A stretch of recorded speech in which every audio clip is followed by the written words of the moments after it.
अस्सलाम वालेकुम। तो एसएसटी बायोकेमिस्ट्री का लेक्चर नंबर 4 है फंडामेंटल ऑफ केमिस्ट्री के अंदर, और 4 हमारे पास है मोल कैलकुलेशन है। ठीक है, तो जो मोल कैलकुलेशन है बहुत ही इंपॉर्टेंट टॉपिक है, इससे एमसीक्यूज आते हैं मोल कैलकुलेशन में। तो सबसे पहले आप जानें कि आपके पास मोल क्या होता है। जैसा कि आपको पता है कि ये जो लफ्स या जो टर्म मोल का यूज होता है, ये मोल हमारे पास एक काउंटिंग यूनिट है। ठीक है, काउंटिंग यूनिट है।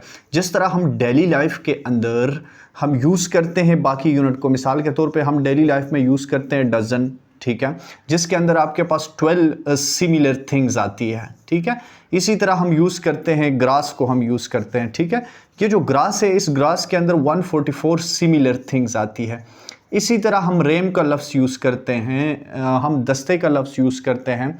ये जितने भी डेली लाइफ के अंदर हम यूज़ करते हैं, इसी तरह जो आपके पास मोल है, इसको हम केमिस्ट्री के अंदर यूज़ करते हैं फॉर एटम्स, आयंस या मॉलिक्यूल के लिए। ठीक है, इसको काउंट करने के लिए हम मोल का लफ्ज़ यूज़ करते हैं। तो मोल कोई ऐसी वैसी बला नहीं है, बल्कि ये आपके पास एक काउंटिंग यूनिट है। ठीक है, और इसको हम यूज करते हैं फॉर एटम्स, आयंस या मॉलिक्यूल के लिए हम इसको यूज करते हैं।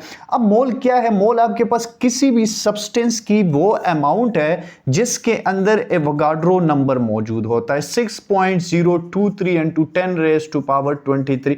अगर किसी भी अमाउंट ऑफ सब्सटेंस के अंदर इतने पार्टिकल्स मौजूद हैं तो उसको हम मोल कहते हैं। ठीक है, मोल the amount of substance that contains 6.023 into 10 power 23 particles, उसको हम मोल कहते हैं। ठीक है, दोबारा डिफाइन करते हैं कि व्हाट इज मोल। तो mole is the amount of substance that contains 6.023 into 10 raised to power 23 particles, that is atoms, ions या मॉलिक्यूल्स, तो उसको हम मोल कहते हैं। ठीक है, या किसी भी, जो हम दूसरी तरह डिफाइन करते हैं, किसी भी एटम का जो एटॉमिक मास है, ठीक है, किसी भी एटम का जो एटॉमिक मास है, या किसी भी मॉलिक्यूल का जो मॉलिक्यूलर मास है, ठीक है, मॉलिक्यूलर मास है, या किसी भी आयनिक कंपाउंड का जो फार्मूला मास है, उसको जब हम ग्राम में कन्वर्ट करते हैं, ठीक है, जब उसको हम ग्राम में कन्वर्ट करते हैं तो वो हमारे पास क्या होता है? मोल होता है। मिसाल के तौर पे आपके पास एक कार्बन है, कार्बन एक एटम है, ठीक है, कार्बन है। अब कार्बन का जो एटॉमिक मास है, ये आपके पास है 6, ठीक है, ग्राम में कन्वर्ट कर दिया, ये आपके पास 6 ग्राम हो गया। और इसको हम क्या कहते हैं? इसको हम कहते हैं 1 मोल। और ये अगर 1 मोल है तो इस 1 मोल के अंदर आपके पास पार्टिकल होने चाहिए 6.023 into 10 raised to power 23। ठीक है, इसी तरह आपके पास अगर कोई दूसरा कोई मॉलिक्यूल है, मिसाल के तौर पे आपके पास है H2O, वाटर है। अब वाटर का जो मॉलिक्यूलर मास है, वो मॉलिक्यूलर मास वाटर का आता है 18 ग्राम हो गया। और ये जो 18 ग्राम है, ये किसके बराबर है? ये बराबर है 1 मोल के। ठीक है, और ये जो 1 मोल है, इस 1 मोल के अंदर पार्टिकल्स मौजूद है 6.023 into 10 raised to power 23 particles इसके अंदर मौजूद है, इतने पार्टिकल्स इसके अंदर मौजूद है। तो ये हमारे पास क्या है? 1 मोल है। इसी तरह अगर हम किसी फार्मूला यूनिट की बात करें, मिसाल के तौर पे हमारे पास है NaCl, आयनिक कंपाउंड है, सोडियम क्लोराइड हम जिसको कहते हैं। इसका जो फार्मूला मास है, तो फार्मूला मास इसका बनता है 58.5, और ये जो 58.5 है, ये 1 मोल के बराबर है। और इसके अंदर जो पार्टिकल्स मौजूद है, ये 6.023 into 10 raised to power 23 particles इसके अंदर मौजूद है।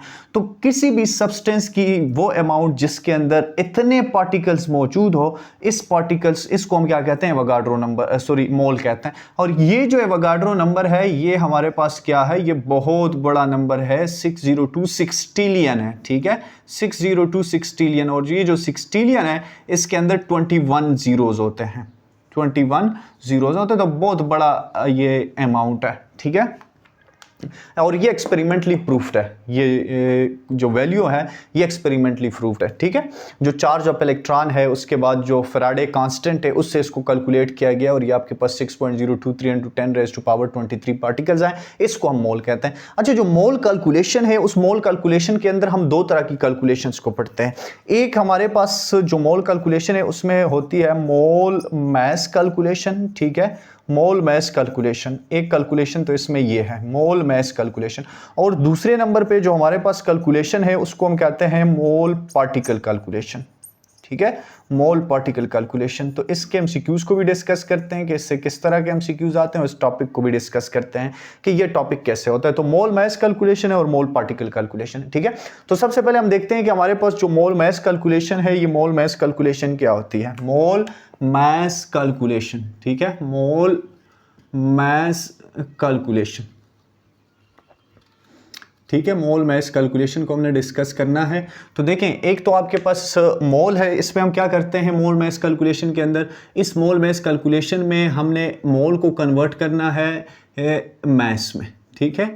और ये जो मास है इसको दोबारा कन्वर्ट करना है मोल्स में। तो मोल कन्वर्ट होगा मास में और मास कन्वर्ट होगा मोल्स में, ठीक है। आपको कैसे पता चलेगा, आपके पास जो अमाउंट है अगर वो मोल में है उसके साथ लिखा हुआ है मोल, ठीक है, MOL से हम डिनोट करते हैं, इसके साथ मोल लिखा हुआ है। या अगर कोई अमाउंट है जिसके साथ मोल लिखा हुआ है तो उसको आपने कन्वर्ट करना है मैस में। मैस आपके पास क्या होगा, उसी सब्सटेंस की अमाउंट को ग्राम्स में कन्वर्ट करना है, ठीक है। मोल से ग्राम्स और ग्राम से दोबारा आपने उसको मोल में कन्वर्ट करना होता है। तो ये मोल मास कैलकुलेशन के अंदर ये आता है। और इसमें हमारे पास जो मोल मास कैलकुलेशन की सबसे इंपॉर्टेंट चीज़ है वो इसका फार्मूला है, ठीक है। और फार्मूला इसका क्या है, फार्मूला इसका है number of moles is equal to mass and gram, amount of substance आएगा इन ग्राम में या mass in gram divided by उसका मोलर mass आएगा या मॉलिक्यूलर mass आएगा। इस फार्मूले के थ्रू हम मोल mass कैलकुलेशन करते हैं। लेट्स सपोज हमारे पास क्वेश्चन आता है कि what is the amount of substance, what is the mass, या calculate the number of moles कर देते हैं। क्वेश्चन है calculate the number of moles in 88 gram of CO2 carbon dioxide, ठीक है। तो calculate the number of moles, how many moles are present in 88 gram of carbon dioxide. ये question है, ये एमसीक्यूज में भी आ सकता है कि 88 ग्राम है कार्बन डाइऑक्साइड का और इसमें कार्बन डाइऑक्साइड के कितने मोल्स मौजूद हैं। देखिए, आपको तो सैंपल क्वेश्चन से अंदाजा हो गया कि आपने कैलकुलेट क्या करना है, calculate the number of moles. आपने नंबर ऑफ मोल्स को जो है वो कैलकुलेट करना है और आपके पास जो गिवन है मैस इन ग्राम वो कितना है, 88 ग्राम है, ठीक है। अब आपके पास ये आ गया कि मैस इन ग्राम आपके पास, मैस आपके पास है 88 ग्राम है। जब एक वैल्यू तो आपके पास ये आ गई, दूसरी आपने कैलकुलेट करनी है। अब इसके साथ जब इस तरह के क्वेश्चन आएंगे तो इसमें आपने एक काम खुद से करना है और वो काम आपके पास है मॉलिक्यूलर मास को फाइंड करना। उसके लिए आपने कुछ कॉमन एलिमेंट्स जो है, जो आपकी बुक के अंदर खास करके जो 9th की केमिस्ट्री के अंदर जो कंपाउंड यूज हुए हैं उसमें कुछ एलिमेंट्स के एटॉमिक मास आपने जहन में रखने। मिसाल के तौर पे कार्बन का एटॉमिक मास है, ये 12 ग्राम है, ये आपने जहन में रखना है। ऑक्सीजन आपने जहन में रखना है, 16 ग्राम है।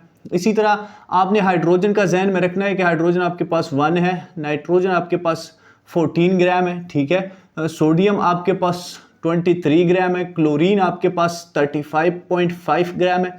ये कुछ एलिमेंट्स हैं जिसके आपने मॉलिक्यूलर मास को जहन में रखना है, सॉरी इसके एटॉमिक मास को जहन में रखना। तो ये आपके पास आ गया 88 ग्राम। अब हम इसका मॉलिक्यूलर मास फाइंड करते हैं कार्बन डाइऑक्साइड का। तो कार्बन डाइऑक्साइड का जो मॉलिक्यूलर मास है ये कैसे फाइंड करेंगे, और मॉलिक्यूलर मास हम किसको कहते हैं, sum of atomic masses of all the elements present in a molecule. किसी भी मॉलिक्यूल के अंदर जितने एलिमेंट्स हैं उस एलिमेंट्स के एटॉमिक मासेस को हमने सम करना है, ठीक है। तो यहां पे आपके पास कौन सा कंपाउंड है, कार्बन डाइऑक्साइड है, ठीक है। कार्बन डाइऑक्साइड में देखें आपके पास कार्बन कितना है, कार्बन हमारे पास यहां पे है 1, ठीक है। कार्बन 1 है तो कार्बन का एटॉमिक मास कितना है 12। फिर उसके बाद प्लस, कार्बन का नंबर खत्म हो गया, अब हमने प्लस लगाना है। उसके बाद ऑक्सीजन है, ऑक्सीजन का नंबर देखें, नंबर यहां पे नीचे जो सबस्क्रिप्ट है इसमें लिखा होगा 2 नंबर है। ऑक्सीजन जो है इसके 2 आइटम्स है और ऑक्सीजन का एटॉमिक मास आपके पास क्या है 16 है। तो ये आपके पास 32 हो जाएगा प्लस 2, ये आपके पास बनता है 44, ठीक है। ये आपके पास 44 ग्राम आ गया, ठीक है। मॉलिक्यूलर मास हमने फाइंड कर दिया, 44 हो गया। अब आपने इसमें फाइंड करना है नंबर ऑफ मोल्स को, ठीक है। नंबर ऑफ मोल्स आपने फाइंड करने हैं। आपके पास नंबर ऑफ मोल्स कितने हैं, ये नंबर ऑफ मोल्स आपने फाइंड करने हैं। तो इसके बाद आप डायरेक्ट फार्मूले के ऊपर आ जाएंगे। ये आपके पास फार्मूला है, इसी फार्मूले के अंदर आप वैल्यूज को पुट कर दें, ठीक है।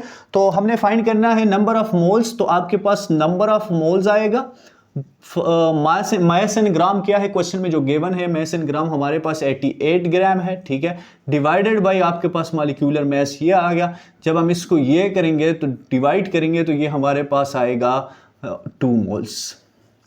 तो 88 ग्राम कार्बन डाइऑक्साइड में कार्बन डाइऑक्साइड के कितने मोल्स मौजूद हैं? 2 मोल्स मौजूद हैं, क्योंकि कार्बन डाइऑक्साइड का जो मॉलिक्यूलर मास है ये 44 है, तो उसको हमने डिवाइड किया 88 को, जो यहाँ पे गिवन था 44 पे, तो ये हमारे पास आ गया 2 मोल, इसका आंसर आ गया। ठीक है, तो ये क्वेश्चन इस तरह होंगे। अच्छा, अगर क्वेश्चन हमारे पास आता है इससे थोड़ा सा चेंज होके क्वेश्चन आता है कि आपने कैलकुलेट कर दें, ठीक है, मास इन ग्राम का क्वेश्चन आ गया कि आपके पास है क्वेश्चन नंबर 2 है कि what is the number of mole, what is the number of moles। एक और ही इसका क्वेश्चन करते हैं, moles present in 90 gram of water, ठीक है, या आइस का लफ्ज़ भी यूज होता है, ठीक है, H2O। अब देखें what is the number of moles, इस क्वेश्चन में भी अगर आप देखें तो what is the number of moles, आपने क्या करना है, नंबर ऑफ मोल्स को आपने कैलकुलेट करना है, ठीक है, नंबर ऑफ मोल्स आप कैलकुलेट करेंगे। प्रेजेंट इन 90 ग्राम, आपके पास मास इन ग्राम क्या हुआ, 90 हो गया। बात किसकी हो रही है, वाटर की हो रही है। 3 चीजें आपने इससे निकाल दी है। अब देखें नंबर ऑफ मोल्स कैलकुलेट करने हैं, आपके पास मास इन ग्राम, आपके पास क्या है, मास इन ग्राम आपके पास है 90 ग्राम, ठीक है।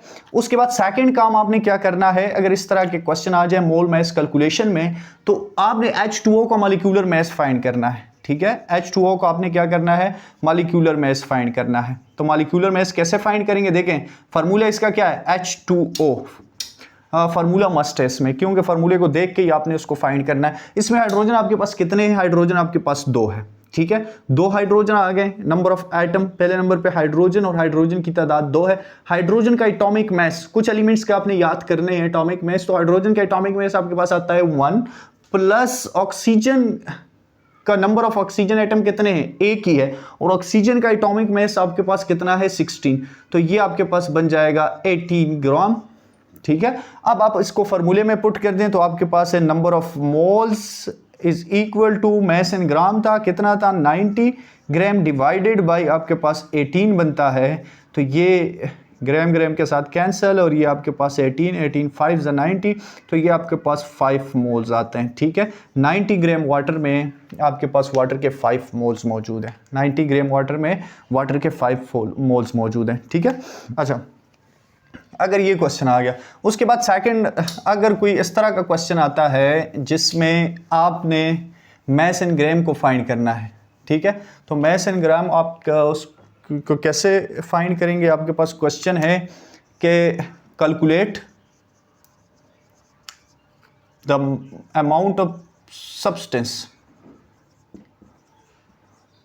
इन ग्राम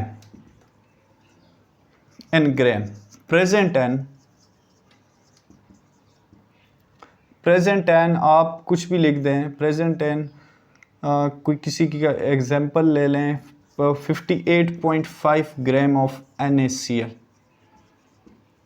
ठीक है। फार्मूला मैं इसका मतलब इसका आता है क्योंकि आयनिक कंपाउंड की बात हो रही है। अच्छा, तो इसमें क्या है आपके पास, कैलकुलेट क्या करना है, अमाउंट ऑफ सब्सटेंस है, ग्राम में कैलकुलेट करना है आपके पास। प्रेजेंट एन ये आपके पास है 1 मोल ऑफ NaCl होगा, फिर 1 मोल ऑफ NaCl के अंदर आपने कैलकुलेट करना है। तो डेटा आपके पास गिवन है, नंबर ऑफ मोल्स आपके पास गिवन है, ठीक है। अब आपने क्या करना है इसमें, सैंपल आप सब नंबर ऑफ मोल्स आपके पास गिवन है, आप फार्मूला मास कैलकुलेट कर दें, फार्मूला मास भी उसी तरह कैलकुलेट होगा। इसमें देखें सोडियम का एटॉमिक मास आपके पास कितना है 23, प्लस क्लोरीन का कितना है 35.5 है, तो ये आपके पास 58.5 ग्राम बन गया, ठीक है। और नंबर आपके पास कितना है, किस में फाइंड करना है, 1 मोल्स में, ठीक है। तो आपके पास फार्मूला क्या है, नंबर ऑफ मोल्स गिवन है, 1 is equal to mass in ग्राम नहीं है, उसी तरह लिखना है मास इन ग्राम डिवाइडेड बाई आपके पास फार्मूला मास कितना है 58.5, तो ये आप 1 को ये साइड पे आएगा, ये उधर जाके इसके साथ मल्टीप्लाई होगा, तो ये आपके पास बन जाएगा 58.5 ग्राम। 1 मोल के अंदर कितने आपके पास सोडियम क्लोराइड के ग्राम्स मौजूद हैं, 58.5 ग्राम्स मौजूद हैं। तो इस तरह के क्वेश्चंस आते हैं कि इसमें कितने मोल्स मौजूद हैं या इसमें कितने ग्राम्स मौजूद हैं। तो आपको ये कैलकुलेशन मोल और मैस के लिए आपने ये फार्मूला यूज़ करना है। उसके बाद सेकंड नंबर पे हमारे पास मोल पार्टिकल कैलकुलेशन, ठीक है, इसको भी आपने क्लियर करना है मोल पार्टिकल कैलकुलेशन को, क्योंकि इसका क्वेश्चन भी आ सकता है मोल पार्टिकल कैलकुलेशन में। तो अभी हम मोल पार्टिकल कैलकुलेशन को करते हैं कि मोल पार्टिकल कैलकुलेशन हमारे पास क्या है। मोल कैलकुलेशन में ये दूसरे नंबर पे हमारे पास आता है मोल पार्टिकल कैलकुलेशन। देखें, एक तो मोल आप समझ गए, क्वेश्चन के अंदर अगर आ गया तो आप पहचान जाएंगे कि ये मोल है, लेकिन यहां पे जो पार्टिकल्स हैं, अगर पार्टिकल का लफ्ज आता है तो पार्टिकल के लफ्ज से मुराद क्वेश्चन के अंदर अगर कहीं पे आ गया नंबर ऑफ एटम्स की बात हुई तो मोल पार्टिकल्स होगा, नंबर ऑफ आयंस की बात हो गई तो फिर भी आपके पास मोल पार्टिकल होगा, नंबर ऑफ मॉलिक्यूल्स की बात होगी तो फिर भी आपके पास मोल पार्टिकल कैलकुलेशन होगी। अगर नंबर ऑफ पार्टिकल्स की बात हो रही है, पार्टिकल्स की भी बात हो रही है, तो फिर भी आपके पास मोल पार्टिकल कैलकुलेशन है, ठीक है। ये इस सारे आपने इससे पहचानना है कि कैलकुलेशन कौन सी है। अगर ये मोल पार्टिकल कैलकुलेशन हो गई तो आपके पास उसका फार्मूला बनेगा number of moles is equal to number of particles, ठीक है, number of particles divided by Avogadro number Na, और ये आपके पास क्या है 6.023 इंटू 10 रेज़ टू पावर 23, ठीक है। नंबर ऑफ पार्टिकल्स ऊपर आएगा, चाहे वो एटम्स हैं, आयंस हैं, मोल्स हैं, ठीक है, मॉलिक्यूल्स हैं, सॉरी, तो ये सारे ऊपर आएंगे। मतलब एटम्स हो सकते हैं, आयंस हो सकते हैं और मॉलिक्यूल्स हो सकते हैं पार्टिकल्स में। डिवाइडेड बाय क्या होगा, डिवाइडेड बाय एवोगाड्रो नंबर होगा, ठीक है। तो ये क्वेश्चन आता है कि 2 मोल्स में कितने पार्टिकल्स मौजूद हैं। तो ये भी यहां से आपको क्लियर होगा कि किसी भी सब्सटेंस के अगर 2 मोल्स हैं तो कितने पार्टिकल्स हैं, और इस कैलकुलेशन को हमने कैसे करना है, ठीक है। तो इसका क्वेश्चन हमारे पास है, लेट्स सपोज इसका क्वेश्चन करते हैं कि हमारे पास है इतने किसी भी सब्सटेंस के particle, calculate the number of atoms present and 2 moles of CO2। 2 moles है, उसमें कितने पार्टिकल्स, कितने एटम्स मौजूद हैं, present and 2 moles of CO2, 2 moles of carbon dioxide. Atoms की जगह अगर यहाँ पे हम मॉलिक्यूल्स लिखते हैं तो सुटेबल रहेगा, क्योंकि मॉलिक्यूल की बात हो रही है। तो number of molecule and 2 moles of carbon dioxide. देखें, कैलकुलेट क्या करना है, कैलकुलेट आपने करना है नंबर ऑफ मॉलिक्यूल्स को, मतलब नंबर ऑफ पार्टिकल्स को आपने कैलकुलेट करना है, ठीक है। ये जो है आपने कैलकुलेट करना है।